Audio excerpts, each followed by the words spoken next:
नमस्कार दोस्तों, निधि लोकगीत चैनल में आप सभी का स्वागत करती हूँ। बहुत प्यारा सा एक गीत सुना रही हूँ, अच्छा लगे तो प्यार दुलार देना। बिना बिंदी का जलवा ना सो है राम, बिना माई का नैहर ना सो है राम। बिना बिंदी का जलवा ना सो है राम, बिना माई का नैहर ना सो है राम।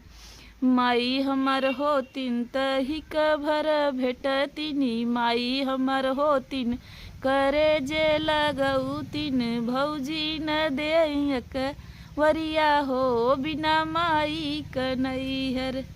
माई जौ होतिन तही भर भेटतिनी, भौजी न देयक वरिया हो, बिना माई क नैहर। बिना बिंदी का जलवा ना सो है राम, बिना माई का नैहर ना सो है राम। बिना बिंदी का जलवा ना सो है राम, बिना माई का नैहर ना सो है राम। माई हमर होतिन देतिन जोड़ा जोड़ा सड़िया, माई हमर होतिन देतिन जोड़ा जोड़ा सड़िया। भौजी न देलू गरिया हो, बिना माई क नैहर। भौजी न देलू गरिया हो, बिना माई क नैहर।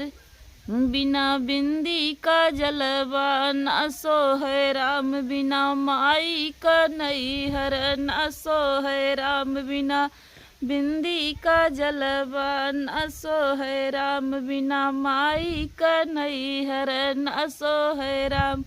माई हमर होतिन त पथी भर देतिनी, माई हमर होतिन त पथी भर देतिनी। भौजी न बान्है गठरिया हो, बिना माई क नैहर।